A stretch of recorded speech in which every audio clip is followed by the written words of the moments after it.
Gunline. Fire mission coming down, y'all. I'm your host, Lopez, and you're listening to the On the Gunline podcast where we just chop it up and can't say that word anymore, but we just shoot the breeze like we would out in the field.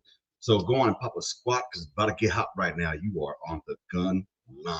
Today, y'all, we have a new guest. He served in the Navy, and we're not going to hold that against him, y'all. He isn't the first sailor on here before. We had a few sailors here. And honestly, he reached out to me, and I brought him in as quick as I could because I don't want him canceling on me. So with that being said, if this is your first time coming to the On the Gunline podcast, thank you. Do me a favor and just give me some time to get in my groove because it takes me a second sometimes, especially with the caffeine kicking in. So with me here, I have Daniel. Daniel, what's going on, man? What is your story? Nothing much. I'm just vibing. Basically, I joined up, did a little bit of time, got out. Now I'm kind of just vibing. Okay. While I was in, I was nuclear electrician's mate over at a place called NNPTC. What is that? So that's Navy Nuclear Training Command. Okay. Yeah, it was an interesting place. Let's just say that. Right on. So let me ask you, where'd you grow up at? Where you from? So I grew up kind of all over. I was a military brat. Yeah, so I was born in Florida, moved to California, Georgia, Texas, Germany, Maryland, back to Texas, and that's where I joined. So was your either one of your parents, were they in the Army? So my mom was in the Army, and then my dad was in the Navy. Oh, okay, gotcha. So, but just from the stationing, it sounds like you were more on the Army side because Georgia. When you were in Georgia, were you in Hinesville or were you in Columbus? Columbus. Okay, so out in Fort Benning then. Pretty sure, yeah. I was young then, so. Okay. Well, you seem pretty young right now, so let me ask you, what was your household like? I mean, what led you to go into the military? So it's kind of something I wanted to do since I was like in middle school, like because I saw the ROTC programs, all that. So I got into those. They weren't awesome, but they were okay. But just from the perspective of I saw what my parents were doing, I was kind of interested in that, and then I started getting on the pathway in high school. So it's kind of something that I always just wanted to do. Originally, I wanted to go Army. Yeah. But it was just when I finally got to the actual recruiting part, the Army office that I had in my town was not great. So I ended up getting up in the middle of one of the interviews with them and walking over to the Navy office like that day. So what had happened is they were trying to not give me a bonus or something, like, because all different MOS, different bonuses and everything. I was like, I'm looking at this one over here. Y'all said you had it, but now you're telling me you don't. So I was like, I bet the Navy does. Yeah, they were trying to fill a slot. That's all they were trying to do, man. Be that way. Yeah. Holy shit. So was it like fresh out of high school that you went into the military? Not exactly. So I did like a year and a half of college, and college just wasn't it. Yeah. Like it's not for everybody, I guess. I tried it out a little. I might go back at some point, but I think personally I wasn't mature enough at the time to like focus on like actually getting a degree. Yeah.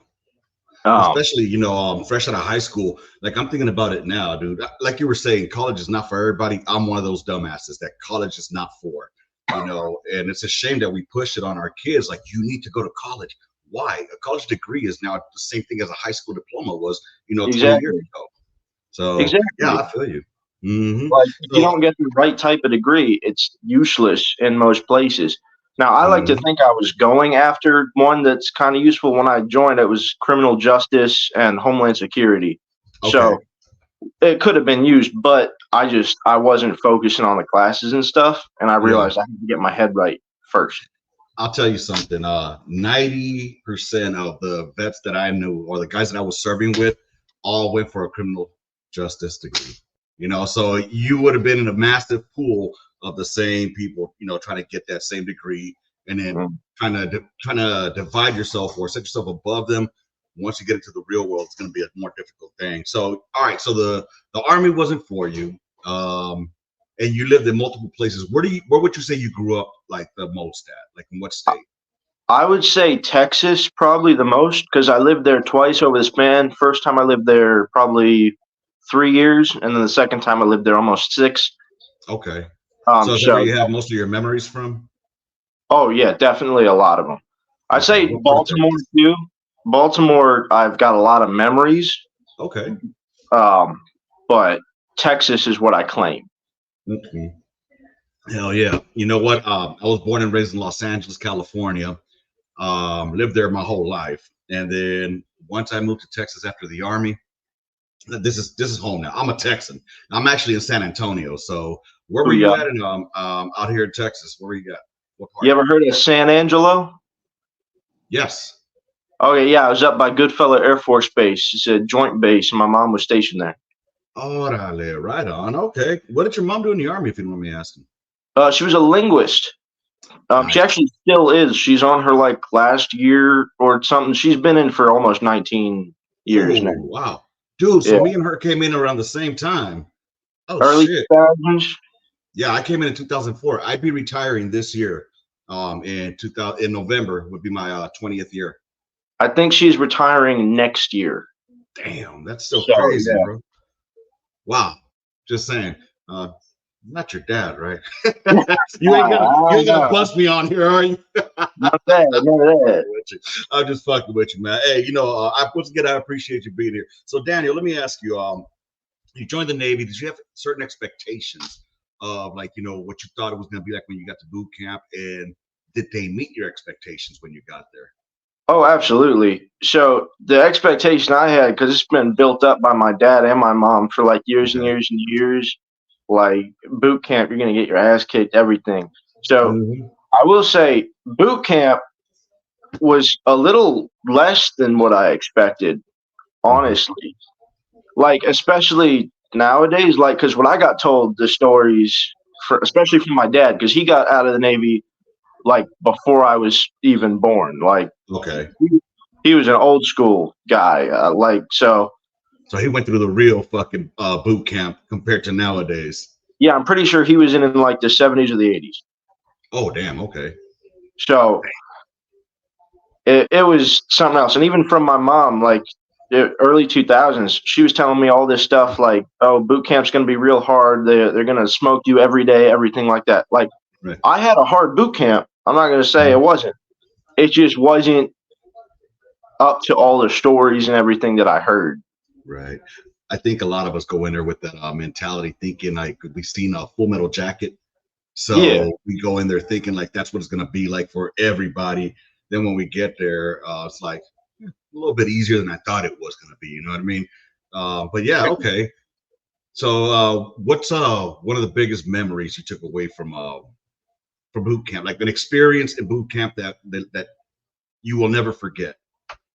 Oh, see, some of these they definitely wouldn't want to hear about if you were in boot camp. But I'd say the nighttime, like they say lights out, Mm-hmm. but you never actually like go right to sleep at lights out. Like so, what we would do is starting like halfway through boot camp. I think we would either have like a little prayer circle, Okay. or we would have like wrestling in the middle of the hangar, like, and that was every night, every night. So there was some stuff going on there. I'd say some of the most memorable parts were definitely like group prayer type thing after lights out. Wow. Because I remember some people would like get honest about it. They were like, "Hey, we're trying to go to sleep," and then we tell them like, "Hey, shut up." And Wow. then if they had a problem, we'd go over and wrestle on the other side of the room.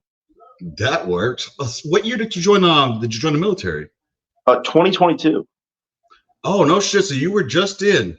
Yeah, just. So how long ago did you get out? So I got out at the end of 2023. So I wasn't in for that long. Like, Okay. so that's what I'm saying. The training command I came on to talk about. Yeah. This place is kind of wild, and not enough people talk about this place. And I Okay. would say I would still be in if not for some shady crap that's going on. Oh yeah, well, we will definitely get into this if you don't mind. You know, whatever you can share, we can go Absolutely. ahead and do this. Yeah, dude, that's crazy. Because fuck. So did you come out with a general under, or did you just get out honorable or dishonorable, So or what did you get you? everyone I've spoken to so far has said that my discharge is very strange. So I have a general under honorable, but I Okay. also have an RE4, which doesn't What is make any sense. what is a RE4? So that's where serious misconduct. Oh shit. Okay. What the fuck? So it doesn't make sense that I have a general under honorable, but Mm-hmm. also a serious misconduct. So RE4, I mean, it's a discharge code. You can't join any other military without a waiver. Okay. That's the reenlistment code. Okay, I got you. So, oh Yes. shit, we're gonna have to delve into that a little bit. Okay, so I'm assuming that all this takes place as soon as you could finish your boot camp, finish your A school, I think they call it, or something like that, your C school or something. Yeah. So this is in the middle of like a transition between A school and B school. So just for this rate, it has the three schools. It's got A school, power school, prototype. It's one of the longest schools in, I think it is the longest school in the Navy. I'm not sure about the military. It's a Mhm. 2-year training command. Holy shit. Yeah. Okay, my ears have perked up like wow. So it sounds like they did you dirty in the Navy Just a and tiny forced you bit. out. Just a tiny bit. So where were you stationed at? Where's this training command at? South Carolina. South Goose Creek, Carolina. South Carolina. Yeah. All right. So tell me about that. How was it when you got there? So when I got there, everything seemed pretty regular. Like I just got in, obviously, so I don't know too much right out of boot camp. We did in-doc, in processing, everything, got our rooms. It seemed pretty chill. Hmm. Like, I mean, as military goes, obviously. Right. Um, but most of what it is, so the training school is a lot more technical than some of the others because it's a nuclear training school. We're learning to work on the nuclear reactors in submarines or on the aircraft carriers. Hmm. Um, so the first thing that we started doing was just basically college level courses to get us ready for the nuclear parts. So we started on electrician courses because I was a nuclear electrician. Okay. Um, and it seemed fine starting out, but then as I was going on, the culture there kind of started shining through as we were like qualifying because you got to qualify all your watches, everything. Okay. Um, and then as we were talking to more and more people there, it like started kind of coming to light. So after like a month or two, uh, my first little class had kind of gotten with the program, which Hmm. what I thought was very different from regular military, from everything I've been told. So at Hmm. that command, it was very not like cooperative. It was like very much rely on yourself, do everything yourself. Like there was not a whole team bond anything. Like So can you give like an example to kind of clear it up a little bit? so kind of like everyone is there like looking out for yourselves. Like usually you would get like the look out for your teammates, look out for your unit, everything, right? Hmm. That's what I've heard from most Right. other people that serve. It's a very important thing that you have your teammates back, your unit members, whatever. Right. For us, it was very heavily like, hey, if you see your person doing any type of thing wrong, come snitch on them. Come say some crazy shit. Like it Oh was shit. like, So it oh was very. That sounds very fucking shady. Honestly, I mean, I don't condone ratting. You know what I'm saying? To me, snitching is snitches get stitches. You know what I'm saying? But exactly. I mean, depending, I guess, on the level or the gravity of the like if you're giving up motherfucking secrets, then hey boss, I'm gonna have to drop a dime on you. You know? Absolutely. That would be understandable. I'm saying like for small stuff, like okay, so there's phase, right? When you just get in, you're at a training command, you have all these phases. Hmm. So like phase one, can't drive your own car, you can't wear civilian clothes, you got the curfew. It's regular. But Yeah. at most of these training commands, it's like you're on phase for a month, maybe a couple weeks, because they're not as long as this training command. So this one, you're on phase for 6 months before you're able to like try to get on some different type of phase. So then you can still phase up after like 6 months and get up to phase three where you can drive your own car, you can wear civvies, you can like you don't have a curfew on the weekends, but you can lose that phase at any time over the course of 2 years. Jesus, it sounds like a fucking like babysitting to the extreme. You know what I'm saying? That I mean, you're supposed to be treated as a fucking adult. And that's what a lot of us thought. Yeah.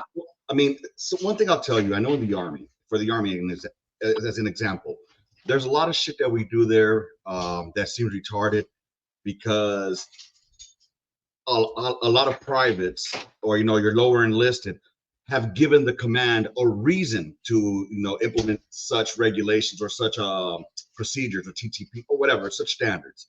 So, but damn, I mean, not having your own vehicle or like having to phase up. And let me guess, is this something that you end up phasing up by snitching on people? I mean, is that how that So works? So there were absolutely cases that I saw of that. You get more privileges when you work more with your like chain of command, which in some cases it makes sense. Like, yeah, it's good. Like, because there are student positions you can have that are leadership positions, and that's like, Hmm. yeah, take those positions. That's good. That's how you should be getting a leg up on other people. But I saw it, people like, so we all had our logs and everything. Like anytime you're on some type of watch, Hmm. like writing down the simplest of shit, like so and so was eating during a non-designated eating time. Like, is that's how minute that these Wow. things got. Like, and people would get phase stripped for something like that. Wait, Like not even. And so. And if you got phase stripped and then got in trouble, then it's up to them if they want to send you up to some more severe type of trouble. So I would say that command, as far as I know, had the highest mast rate in the Navy, like oh captain's shit. mast. Yeah. Like what we call Article 15, Yes, exactly. NJPs. NJP. Yeah. So as far as I know, they NNPTC has the highest NJP rate in the Navy, and that's like been for a while now, not just since I was in. That's like running on 10, 12 years now, probably Holy, even longer. I don't know, but I know for a very long time. you know, So I'm assuming, and I'm just gonna throw this out there. In order to get into a MOS, or I don't know what or your rates as you guys call them, you yeah. gotta have a probably at very least a secret clearance, right? Yes, I still use my secret clearance. Like I said, contract through Lockheed right now. Hmm. Um, so I still use my secret clearance. Well, I'm saying, then why can't these motherfuckers keep a secret? You know what I'm saying? They out there snitching. Shit, what the fuck? They should all be stripped for snitching, man. I, Wow. I agree, but I have no idea. I got no clue. But it was very promoted there. It's not even just the your coworkers that would encourage it. I'm saying this was a command culture. It is encouraged by the chain of command there to not have your shipmates back. And I thought that was one of the most ridiculous things I'd seen. That's amazing, dude. I mean, I can't imagine even the shittiest of shitbags that I've ever served with. I wouldn't drop dimes on them. If anything, we would take care of whooping their ass, and getting them in line. But I could see them just snitching on you because of that. Good night, my man. And I, were there any others like you that were kind of like going against the grain per se? absolutely. So, like you said, shitbags. Hmm. Uh, there was a whole bunch of people that were not. up to code for that place, which is, I guess, a code above the rest. I don't even know. Um, there was a large population of the sailors there that were not up to par, that were getting in trouble. So they had one of the main punishments you get is restriction, right? Mildiv, Okay. basically a work division. So there was never not someone on Mildiv constantly. Like, and usually it was groups of 10, probably around like 10 at a time. Year round, there was never an open slot. Like it was never empty. There was Right. always a group of people on Mildiv constantly. And that was a rotating thing because usually you only get like 27 days of that as a regular, like that's a decent punishment. You can get 15 days, 27, or like 60, but you have to do some actually crazy stuff to get on like a 60-day. Okay. Okay. So that sounds like an extra duty for us. Yeah, God damn. exactly. So, oh my God, I'm just tripping out now. So the command basically, without saying themselves, they promote it. They promote you to be a snitch. And but what are they getting out of that though? So they just, I don't even know. Personally, I don't know what they thought that they were getting besides lower morale, Right. but they said they had benefits. I didn't see them. I don't know who did, but somebody high up, way above my pay grade, was saying it was a good thing. So if you don't mind me asking, what did they accuse you of or allegedly, say that you conducted in order So, to get you out? so first thing, so I was sent to NJP twice over my time there. I was there for about a year, Okay. some change.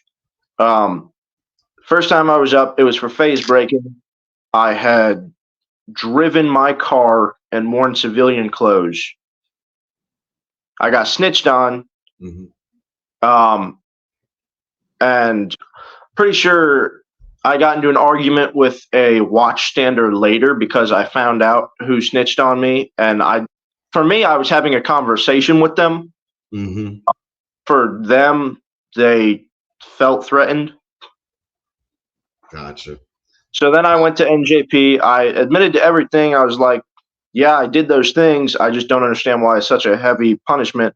I got put on 27 days mildiv, and I lost my Christmas. Like, I was put on extra work duty over Mm. Christmas break, basically. Damn. It wasn't too bad, but it was kind of ridiculous. That's Yeah. the main thing. I mean, Because I get. Go ahead. so for us, our the reason it's a little bit different from just regular extra work detail is you don't go to regular work and then have to do more. We Hmm. didn't have a brig at this command. So anyone who was sent to the brig was sent to Mildiv. So they had to make anyone going to Mildiv go to the same standard of people who were like actually in serious trouble Yeah. because we're all in the same space. So we got put in different rooms. Um, you were watched by uh, Master at Arms 24/7. And then you do your extra work. It's fine. You're allowed to work out. There are designated workout times, designated eating times, obviously. You kind of Hmm. revert back to like boot camp, but like as being in trouble type thing, you know? Yeah. I I'm still can't get over that. This is over. I mean, I get it. This is during a period, and I apologize if anything happened on here. I just saw that my title was misspelled. It was it's the EI instead of IE. So, anyways, but no, dude, it trips me out. I get that because you're technically still in what we would call trade on. You're still in a training environment, right? Yeah. In that NNTC. So, I mean, shit. I will I say that the first time I got in trouble was 6 to 7 months in. Okay. So for a regular training command, it would be done by now. Oh, shit. What I'm tripping out on though is the fact that how strict, or not even just strict, but how draconian. It's like they they like you had the spotlight on you. You know what I mean? In order for them to I can understand maybe smoking the dog shit of somebody in Yeah. order to, you know, I'm wondering, did anything of this sort have anything to do with like the numbers that they have to meet some kind of attrition rate in order, because you know how the military was either too small or they needed to get rid of some people. I don't know, man. It's fucking crazy to me. That's the crazy part to me, because every time they put out a numbers statement for that, they needed more people. They never had enough nukes constantly. That like they did not have enough people qualified or with like a high enough ASVAB score to even try and qualify for this job. Like, not to toot my own horn, you need like a 90 on the ASVAB to even apply for this job. I barely made it. I got like, I think I had an 89, and they wavered me in. So what was your GT score? I don't even remember. So long ago. It was something good enough to get me into this school. I don't even remember. Right, I got you. I'm still just like, as some people say, flabbergasted. You know, because I got drunk in Baghdad. You know, and I got fuckered up beyond all recognition. And I got 45 days of restriction, 45 days of extra duty. Oh yeah, I took 2.5 months pay. But again, this was because I was fucked up on duty. You know what I'm saying? I was drunk on duty than a motherfucker. I broke General Order number 1, which was no drinking in country. And exactly. I got off with like, to me, it was a slap on the wrist. You know what I mean? So, I mean, for you, just for failing to fucking, oh my God, I wore civilian clothes. Oh my God, I drove my car. What, did they try to set up like a pattern of misconduct for you? Yes. So that's what carried on into getting me in trouble the second time, like 4 or 5 months later. So once you get in trouble, once you go to mast once, you're under review for the next 6 months. Oh, shit. So I got in trouble a second time within that 6 months, but it was like right at the end of it. So that's what ended up to me leaving the Navy. It was a very strange situation, though. So that's can't go into details on that one, huh? Oh no, I can go into a little bit of detail. I don't know how much. So that's up to you, brother. The second time I was masted was about 4 or 5 months later. Obviously, I was taken out of the pipeline the first time I was masted to do my restriction, because they don't let you do regular duty and then your extra duty. It's like an actual hardcore restriction. So I had to roll back in my classes, join another class, and then I went 4 or 5 months with them. And then one night, this class, so I was not allowed to phase up during that time. I was held on phase 1. Yeah. While other people were allowed to phase up and everything. That's part of their 6-month review process. So still wasn't allowed to wear civvies, still had a curfew every night. I think it was like 10 o'clock every night. On weekends, it might have been 12. Still not allowed to drive my own car. And I already had my own car. Like, I came to that command with it. Like, that there was a whole thing. It was very strange. It's not just you can't get a car. It's even if you own one already, you're not allowed to drive it or any other vehicle. So so by phase, you have to be in order to phase up. How do you phase up? Like you got to complete certain tasks or what? Yeah. So you have to qualify all your watches. You have to be doing fine in class and everything. I was doing pretty well in my classes. When I first started, like when we all first got there, like I went there with my new class, my first class, before I got in trouble ever. I was doing mid to okay. I failed the course, and then I did really well in the next course.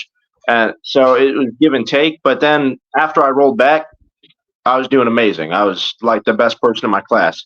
Like you've been there long enough. I made sure that my crap was together. Like even in the new classes I'd never taken yet, I was exceeding. I was doing better than everybody else. So The second time I got in trouble, it was like 4 or 5 months. I was still on review. Some people I had known in that class went out to get drinks. It was a weekend.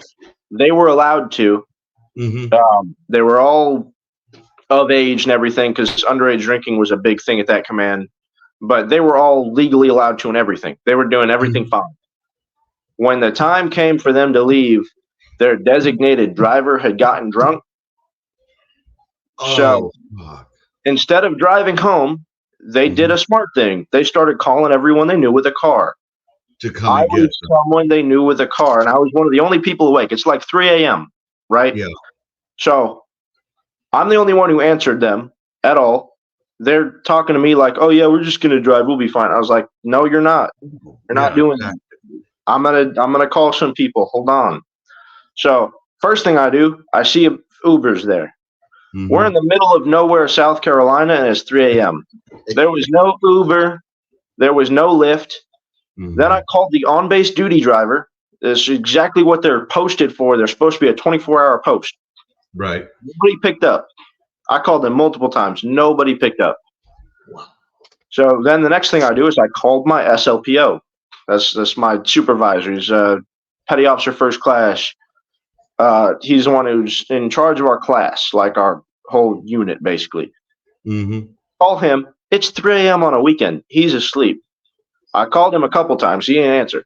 So I was like, all right, there's no one else to call. I had to make the Right. executive decision to go pick them up, break phase, pick them up.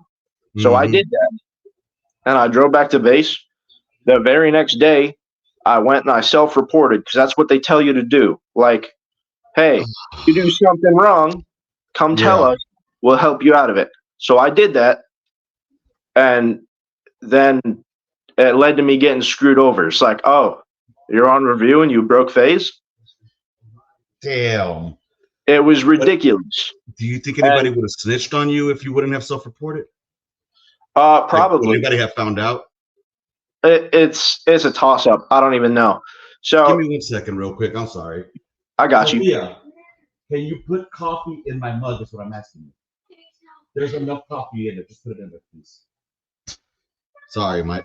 So as y'all people know, I do this out of my home in my kitchen area because my studio, the quote unquote garage, is under repair, I guess you could say.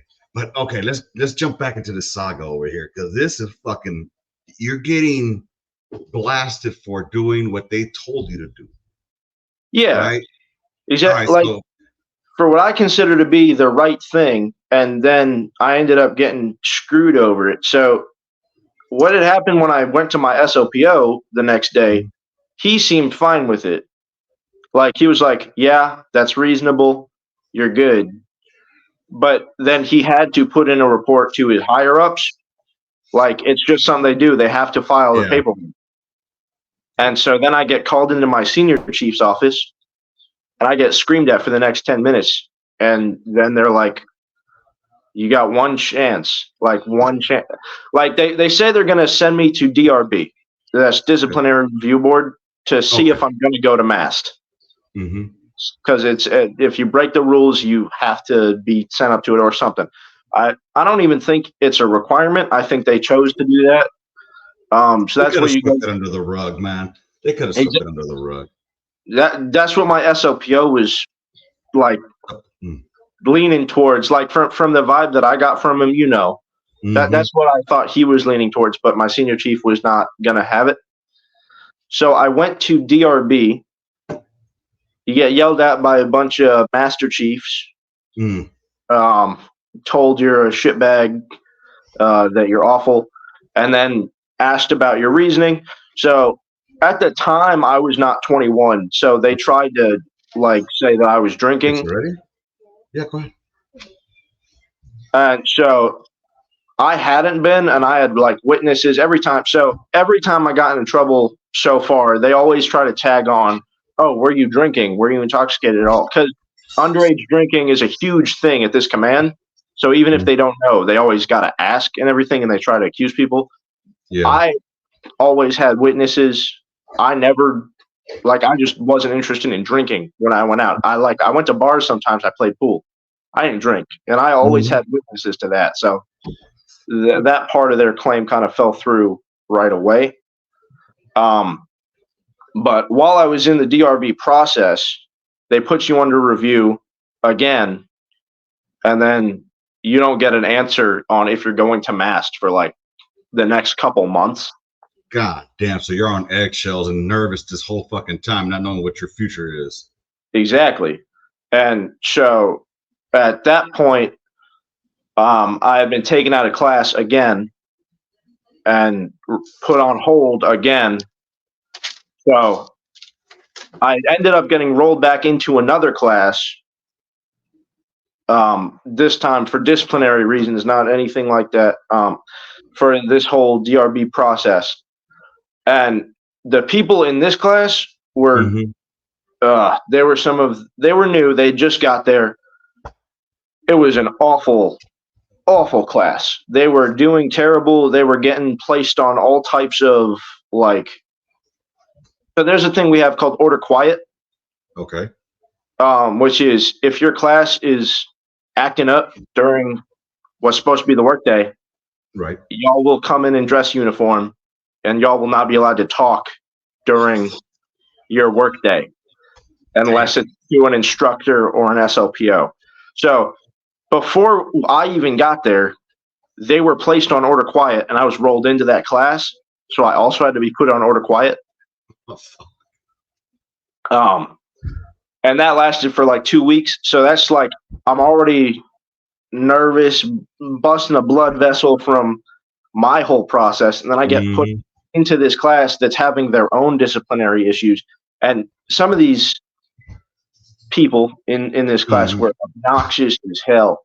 Like it was real bad. They were getting on my nerve. There were a couple of other rollbacks in the class.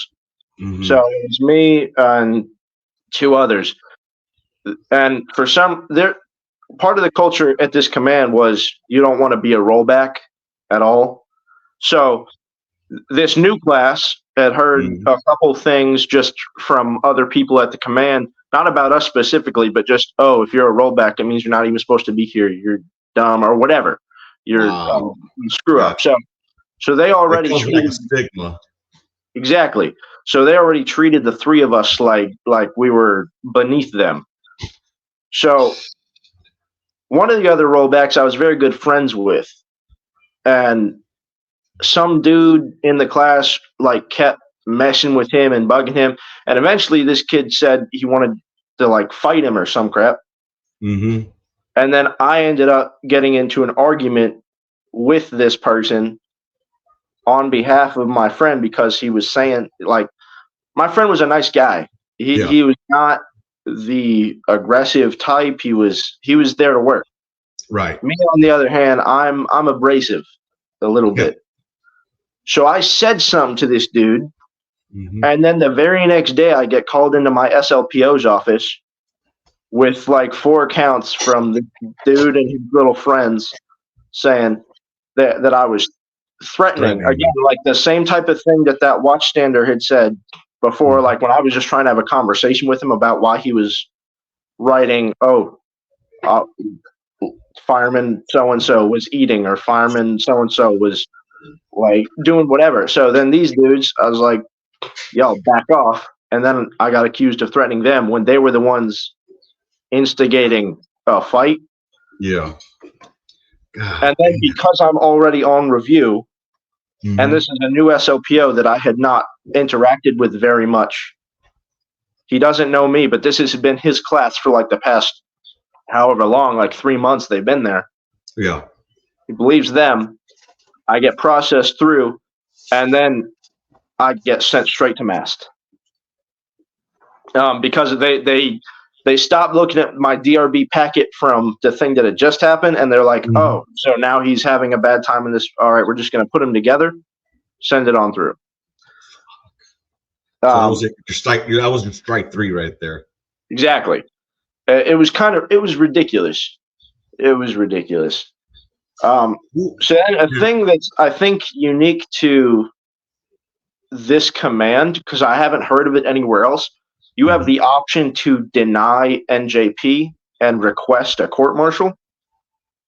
You should be able to do that with all Article 15s or HMPs. Okay, so I didn't know that. I hadn't heard that before. So that was an option, and so that's the option that I took. So I was like, as soon as someone actually looks at this and investigates it, they're gonna Mm-hmm. see that I should be here, and that this place is screwy as hell. Yeah. They denied my request on the basis that because I didn't break any actual law, and what I did was not considered serious, Mm. doesn't qualify for a court martial, and they just gave me the option to exit the Navy. That's So weird. Now, I'm not legal. I was a 13 Bravo cannon crew member. I shot cannons. If there's any listener out there who knows about the legals, let me know or let us know here in the comments down here. If you're watching this on YouTube or if you're on the Spotify or the podcast platforms, hit me up at onthegunline@gmail.com if y'all know anything about that. Because I thought, any Article 15 could be, sent higher. Like if you wanted to appeal it or something, or take it to that other next level of that court martial. So they denied you a court martial and said you could get the fuck out, is basically what they said. exactly. And then I tried appealing that, and then I got a call from, like, not me personally. I got moved over to a place called DTP, Department of Transient Personnel. That's Mm-hmm. like you're exiting and everything. They switched me over like almost immediately. Took me out of the pipeline. We're like, hey, you're going to be getting out, so you're going to go over here, and it's just a waiting game. So while I was there, I got assigned a job and everything, and everybody over at DTP was like reviewing my case, and they were like, "Why are you here?" And I was like, Mm-hmm. "I don't know, master. I don't know, chief." They're like, "You Mm-hmm. should still be over there." And I was like, "That's what I said, chief." And it was ridiculous. They So, didn't give you an opportunity to speak with legal to go get any kind of any so, sort of advice or counsel. so the closest legal that we had to our command was in a different state. So I had called them multiple times. So South Carolina, they didn't have a JAG office for us. Okay. They had a JAG office for the command. So the only ones that we could get to like represent us against the command or on our behalf was if we called Florida. Oh, okay. So I did that multiple Mm-hmm. times, and it was a scheduling nightmare. So my whole thing blew past before I could ever even get on a phone with one of them. That's amazing, dude. Um, Shit. it was weird. I don't even know. Um, but eventually, at some point while I was in DTP, I think it was towards the end of it. I had been there for 2 months, maybe 2 or 3 months, um, doing my job, everything. I did a fine job there. I was like, it was going good, and then they got a call from the JAG of this base because I was trying to put through an appeal for my whole situation. Mm-hmm. So I thought that's some advice I got from the legal in Florida, Okay. and then our command's JAG called me and was like, "You can't appeal this. You're exiting." And then I was like, "I'm not entirely sure what you mean, sir." And he was like, "You are not able to. Stop trying." And so then that was the end of it.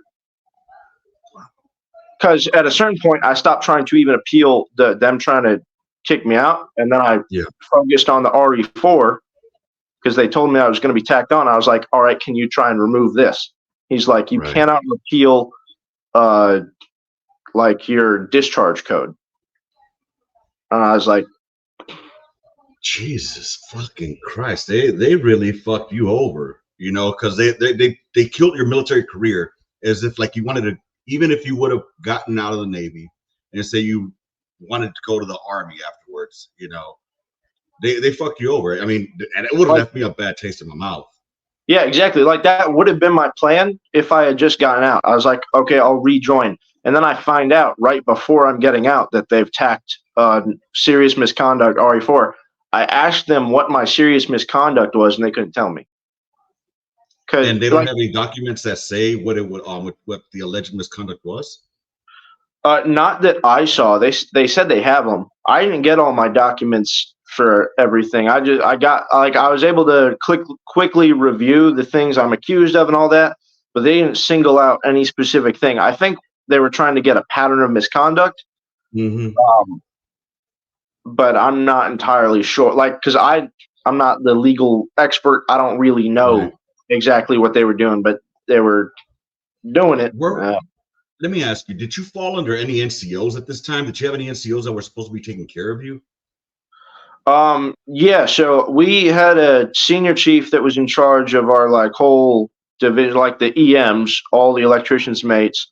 Mm-hmm. Um, he was helpful sometimes, not helpful other times, and then everyone was under an NCO as just their class leader. So I had a petty officer first class, but a bunch of other people had like chiefs, things like Mm-hmm.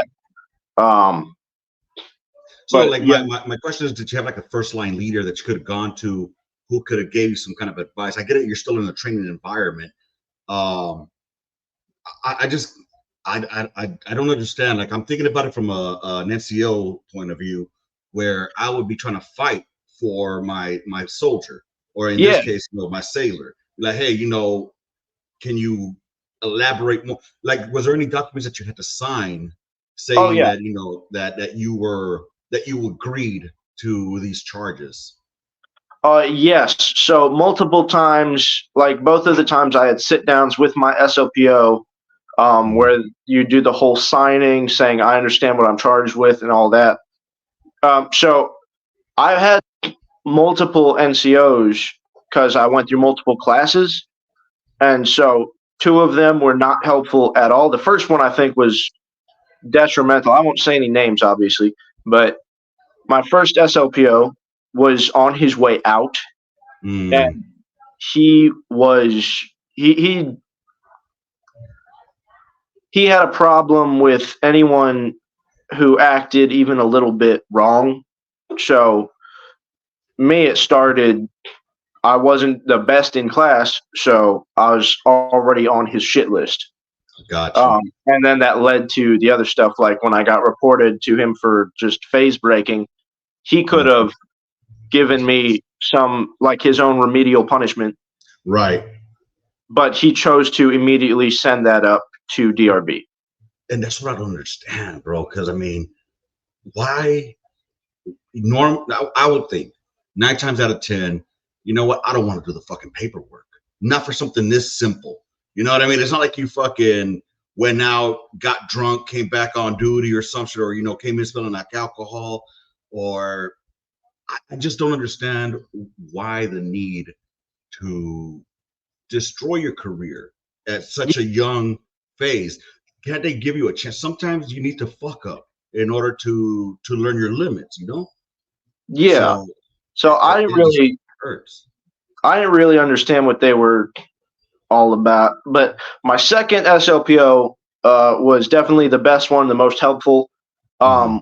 When I came to him with stuff, he would help me through it and like actually try and work with me.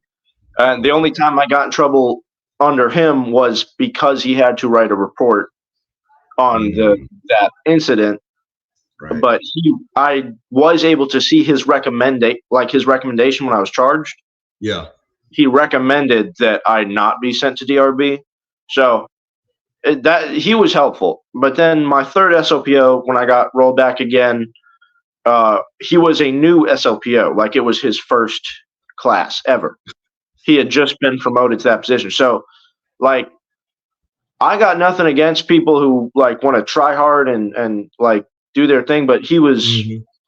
he was by the book, Mr. Super Soldier, whatever. He Yeah. wanted to make an impression. Yeah. And he's going to use you to make that example out of, you Yeah, know, and like you said, some people, like when they're brand new at a position, they tend to go by the book until they learn it. And they're like, okay, they know how to wiggle through a certain, uh, they use your discretion, I'll say. exactly. But like I said, like the second one, even the first one, dude. I mean, all right, I'm gonna smoke your ass out. Maybe I'll give you a counseling statement or a verbal counseling, and like I get it because you're still in a training environment. But I mean, to be so like, fuck, I don't know, dude. It's I just it would leave a sour taste, like I said, in my mouth with the military, but especially fuck. I've heard nothing but I've never heard like stories like this. Not even in my career, I never heard anything like this. Like motherfuckers getting singled Wow. out like that. So you were So, and definitely singled out. I will say, I don't even think that I was singled out. I Oh, think that really? that's the base setting of that place because I saw a bunch of other people go through some really shady, like shit. Have you Or talked to anyone else that has gone through this at all? Like before or so after you? a bunch of the people in DTP, we all like shared our stories and stuff, and like some of the people, it was like, yeah, you deserve to be here. You did some Mm. wild crap, like they're wild. But some of the people, they were like me, or similar, adjacent to, and it was just like, why are you here? Like you did something so minor. Like there are people that were getting cycled out because they just couldn't pass the school. In most places, they would get re-rated. Like Yeah. some of the people did get re-rated, but some of them failed out of the school and were leaving the Navy. That didn't make sense to me because at the same time, some people were failing out of school and getting re-rated. So maybe it was an option for them. I'm not sure. Like if they wanted to re-rate or leave, I don't know. But I feel like it was a combination of being told, "Hey, you're a little bit of a shitbag and you're failing out. Why don't you just go home?" They probably Like, yeah, but dude, I mean, normally I think they would want to go ahead and just like you said, re-rate. Like we call it reclassing. You reclass it to a yeah, different MOS. You know, okay, fuck it. You're too dumb to do this fucking high speed shit. Here, go sling some rounds. Go be, a 13 Bravo cannon cocker. yeah. Shout out to all my cannon cockers out there. We're not dumb. But nah, dude, it's I'm still now is this command still there? Like, or have they Yes. changed over yet? So they changed captains as I was getting out, but I don't know if it's just the captain specifically that runs the whole show because Mm-hmm. definitely certain captains make it better or worse. Like a couple of years ago, he might have actually been like 7 years ago. There's a dude everybody still talks about. He had the highest mass rate of all of the captains at that command, and the command still had the highest mass rate in the Navy. So this dude was massing people left and right like every week. So it settled down when I was there, but it was Mm-hmm. still people were getting masted almost every week. So I Just feel like wondering what. that's not normal for most commands. Yeah, I mean, I would think that you wouldn't want to do that unless they're going through a transition where they're making an example because possibly there was maybe there was like a pattern of people going up there and just being shitbags or dumbasses and just breaking all the fucking rules. So they had to, come down with the iron fist and, not let anything slide. But I mean, dude, I mean, I've heard of motherfuckers. Well, in Fort Sill, I think it was like a drug bust that happened out there. Motherfuckers were doing cocaine and having coke parties, and this is why they were still in training. You know what I'm saying? So that's fucking not in boot camp, but what we call AIT, Yeah. individual training. So that's crazy to me, man. So and we had like incidents like that every Mhm. now and then. Like while I was in there was one. There were a couple people like it was they weren't selling drugs, but they had drugs up in their room, and it was like Gotcha. 5 or 6 people. But they got masted and they got like out. They were gone. So Yeah. like I said, for some of the people over at DTP, I was like, yeah, you did some stupid crap. You should be Right. out. But then some of like the majority that I saw were minor offenses to not being academically capable. Right. And it was very strange to me. What pisses me off, dude, is that you did the right thing on one of those, and they used that against you. If the outcome would have been the same, I would have just kept my mouth shut. You know what I mean? And just Like tell everybody in that obviously car. looking back on it, yeah. Yeah, hindsight being 2020, right? And it's fucked up because you did the right thing, like they told you to do, and it fucking, just bukakis all over you. That's some bullshit, man. Navy, y'all fucking up. And then like, like the Navy, like those fucking memes say, you wonder why recruiting is down. It's because of shit like this. This is what I would call toxic. I hate throwing that word around because I heard so much about toxic leadership. This is it's a toxic environment and a toxic culture, like you said. And Yeah. if it's been going on for years, there's got to be a reason behind it. Like, is there a benefit to them or incentivized to have the highest attrition rate of any MOS or any skill in the Navy? I'm not sure. Like, so the thing that they like to boast and to say it's a good thing that we haven't had any problems with our like nuclear reactors since they were introduced into the military. But I don't know if letting people who are good at their job, but not like, but like rough around the edges, personality wise. Because like I said, I was doing amazing in my classes after my rollback, like top of my class type shit. Yeah. So I was told by multiple instructors and everything that they think I would make one of the better operators that they've seen. So I don't think that their record of no issues would be tainted just by letting people who are like abrasive or not 100% conformist through the pipeline. Here's the thing. I mean, how are they going to allow you to grow? They have to. You were still young, so you're going to be rough around the edges regardless because you still got some growing up to do. You know what I mean? Shit, I came in I joined the Army at 27 actually. So I was already pretty much grown, but I was very rough around the edges. You know what I'm saying? So I had to adhere and change a lot of things personality wise, character wise, because, well, I mean, I was very immature for a 27-year-old fucking man. I still acted like a fucking kid. But I mean, it forced me to become a man, to act like a soldier. I may have been a grown man in civilian life, but I was a fucking baby in the military life. And they didn't even afford you that opportunity. Have you attempted at all to maybe talk over like with a recruiter? Let's say you decided to attempt to re-enlist, say whether it be the Army. Marine Corps will probably just say no automatically because they're a bunch of assholes. But especially with this impending war that's going to be coming here soon enough. Oh my. I mean, I'm not sure if I would just get drafted or if I would go enlist, but something's definitely coming soon. Dude, it's crazy, right? It's fucking nuts. I mean, it's like they're trying to say all these things like, oh, we don't want a war, we want peace. It's like, bro, all the actions you're taking are leading us closer and closer to a conflict. It's gonna happen. I mean, hopefully it's not another 20-year wasted time like we had the last 20 years. I thought that we were fighting for a fucking reason. And then that's the thing that sucks about war. Looking at it in hindsight, you're like, what the fuck did we win? What did we gain out of it? Not one damn thing. Not one. I got to see other cultures. That's about it. So, and I met some hella good people. But I wanted to be in war. I wanted to go. I wanted to have that experience. So I don't know. Everybody's young at one time, young, dumb, and full of cum. Damn, dude. Now, let me ask you: have you talked to? Do you still stay in touch with any other folks that went through the whole school, completed their program, and are in the Navy now?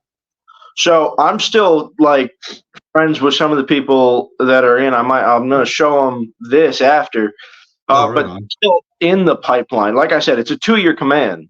So even the people that I first joined, that first enrolled in the program with me, they're going to be at the end of their pipeline. So they haven't even got to the fleet yet. They haven't even gotten to the fleet yet.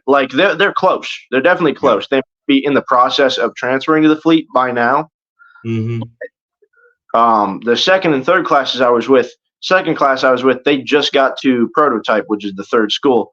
And that school is still supposed to be 6 months. Maybe longer. So it's It's a It's long on the way. process. So when you enlist, do you enlist for like a 6 year contract or Yes, it's a okay? 6 year contract. Yeah, Because they have to take those 2 for schooling, and then the 4, and then you still have 2 left over. Might as well yep. just do a fucking 8 year contract. Jesus Christ. Well, if they at least have a good bonus. That's kind of the only reason I took the job, which I regret obviously now in hindsight. I was gonna join. Me and my brother joined up at the same time. We were gonna Mhm, go same rate, master at arms, basically mhm. military police, Yeah. because that's what I was interested in at the time. And their bonus at the time was 50 grand for nukes. So I took my ASVAB. I had to take my ASVAB twice. So the Mhm. first time I got like a 95, and then they were like, "We call bullshit. Take it again." And then the second time I got like an 89 or a 90. Um, so then they were like, "Oh, this is legit. Here's this rate that you could do if you Mhm. have all of this money over here." And then I was like, I'm not in a position to say no to that money. Like, Correct. obviously now it was a mistake because I didn't get that bonus. I was about to ask you about that. So because you didn't finish the school, you don't even get anything, So right? it's actually worse than that Oh because shit. the recruiters went on with some shit. They were trying. What they said is they were trying to help me, which I still believe because I feel like there's some other crap going on. I've been in a little bit of a legal dispute. Um, I took 30 of that as a quick ship bonus, Mm. which is what the recruiter said. Hey, this will be helpful. You get out of, like, if you ship out within 2 weeks, finish boot camp, that's what earns you this bonus. That's what Right. I was told. That's what it said in my contract. Right. And I got that. So my brother, he took like 3 or 4 months to from recruiter to boot camp. Right. I was there in 2 weeks. Yeah. Recruiter, boot camp. It was done. So and then I completed boot camp. So to my knowledge, that part of the contract You was fulfill fulfilled. your contract. Yeah. But when I got out, they requested 20 grand back. Because you didn't complete your school. Yeah, but that part doesn't even make sense to me now because I didn't get the school bonus. The school bonus was still 20 grand on top for Right. finishing A school and power school. So I Right. didn't finish those and I never got that bonus. But I got my Yeah. quick ship bonus.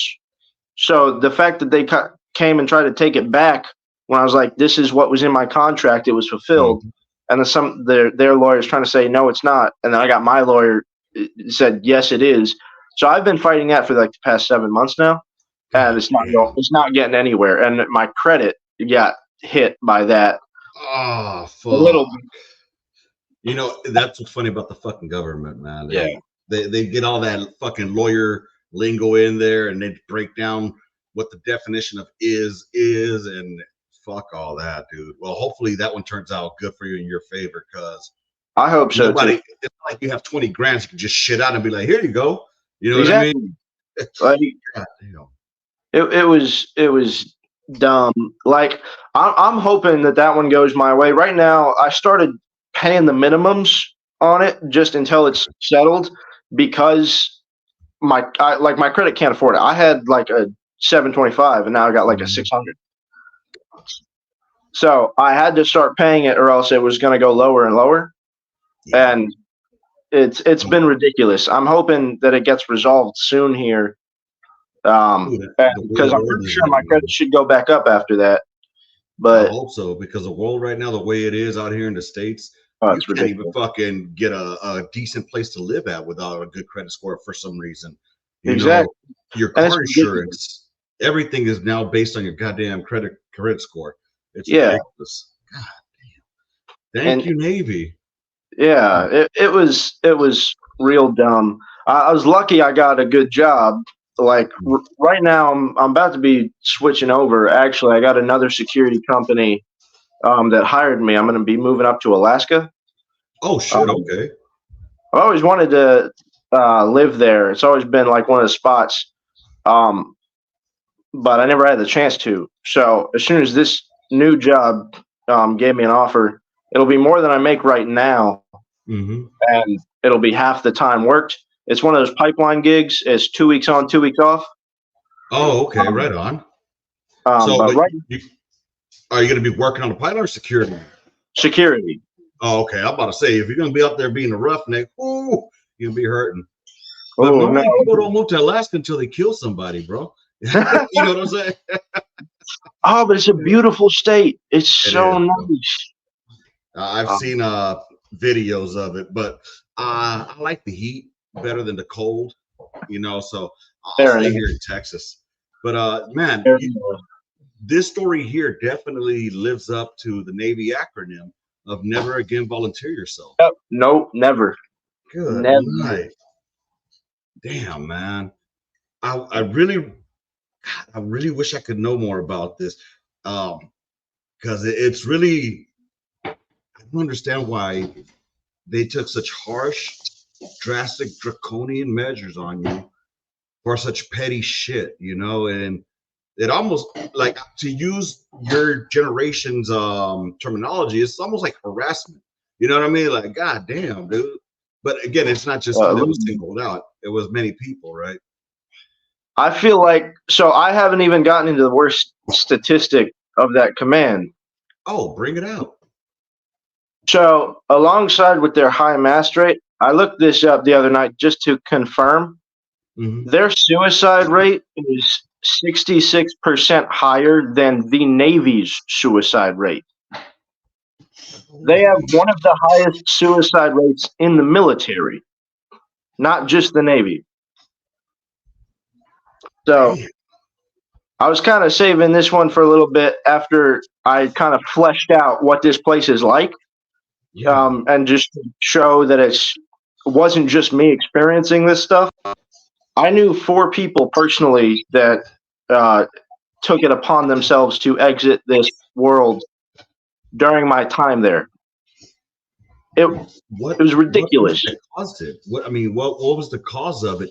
I don't want to say that people are weak minded or anything like that, but I mean, how much pressure is there that they feel that So that's the only escape?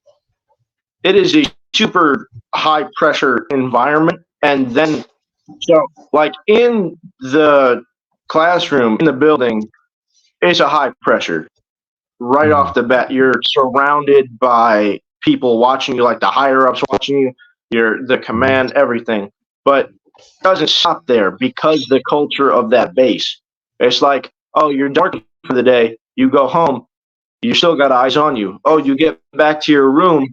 Well, you've got a roommate and then 2 other people in the room right across from you, share a bathroom. Mm. They can hear everything you say. They can hear everything you think.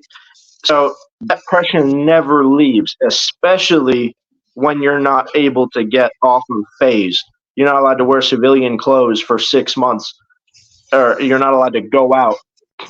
Like it, it was, it was a horrible place, in my Well, yeah, the opinion. way I'm thinking about it right now. Like, I mean, you don't have anybody to confide in because they could possibly go ahead and use that shit and turn you in. If you're there, like you're. It sounds like it's one of those, places where they'll step on you to get ahead. You know what I mean? Yeah, And that's fucked up. absolutely. That's what it sounds like they're encouraging. Yes, absolutely. And it's not even like hidden that the command encourages it. They have whole briefings that, like, hey, if you don't snitch on your roommate for like wearing civvies in their room, you're gonna get masted too.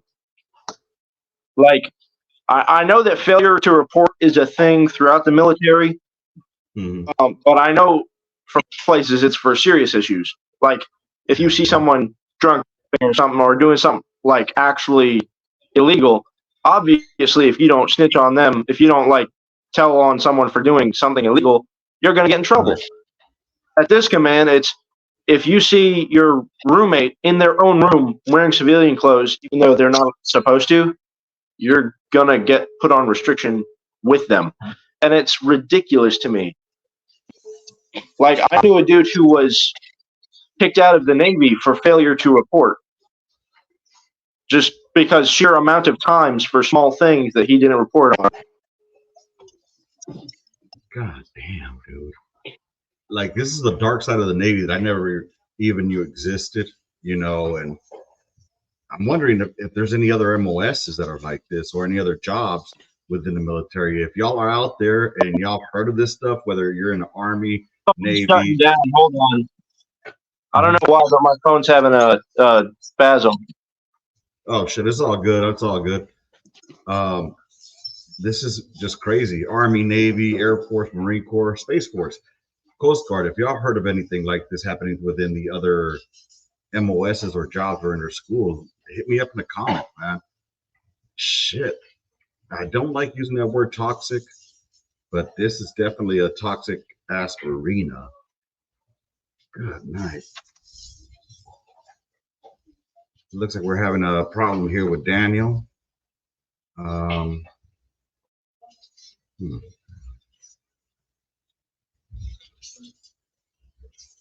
Crazy. I don't know if you can still hear me. All right. So while he tries to get everything back, I'll add him into the stage here in a second. If not, I'll go ahead and end it right here. But let me go ahead and see. Oh, and he's gone. Damn. What do y'all think, man? Is this something that's military wide? Is this something that's been going on? I honestly, I know I believe in high standards. I'm a vet bro, right? So, but these aren't high standards. This is just straight up snitching. This is just straight up garbage. You know, ratting each other out for the basic of most basic of, you know, what's the word I'm looking for? For basics of, you know, breaking small rules. You know what I mean? It's it's crazy to me. It's not like these fools are out there murking people, or these fools are out there, you know, doing drugs or getting other people in trouble. You know what I mean? Oh man. But I guess this is we're gonna have to leave it at because I don't see him popping back on. So with that being said, man, let me know what y'all thought of this episode. Um, Once again, if this is your first time being here, do me a favor. Thank you for staying this long, first of all, and do me a favor if you'd like this, hit that subscribe button and check out some of the older podcasts, the older interviews that I have. Those go a lot better than my what are they called? My point of views. So there's a lot of I have a bunch of other interviews that I've done. So check those out. Also, you know, if you want to go ahead and definitely support the channel, hit a thumbs up and comment. That's the best thing you could do to help me out and support the channel, because that's what gets me into the YouTube sphere and algorithms, as well as on the podcast platforms. Just thumbs it up, subscribe it. I don't know how it works on there, um, but I know it definitely helps when you guys view it on the YouTube or on the Spotify or Apple Podcast, or I don't even know what else I'm on. So to be honest, I've just been focusing more on the YouTubes lately. But it looks like we lost Daniel here. Hey Daniel, I do appreciate you, brother. I hope to have you back on again, and we definitely got to catch back up. You are now part of the Gunline family. With that being said, everybody else, if you guys want to keep supporting the channel, y'all know what to do. Subscribe, thumbs up, or check out onthegunline.com. There's a link there to the OTGL support store or merch store. Click that link and it'll take you over to the store where I have various t-shirts for sale. Not this one. This was I bought from a different content creator, but I never saw him back up again. So anyway, with that being said, that's all I got for y'all today. I hope you enjoyed this one. If you want to be a guest here on the Gunline podcast, hit me up on thegunline@gmail.com, just like Dan did over here. This is the first time I ever met him, and all we did was he hit me up like, hey, man, I saw that you were looking for guests. He jumped right on. If you guys want to jump on here and kick it with me, hit me up on thegunline@gmail.com. All right. That was a hell of a story, man. That was a hell of a ride. Not what I expected, but holy fuck, I want to hear more. All right, people, that's all I got for today. Rounds complete. End the mission. Gunline out. March over, y'all.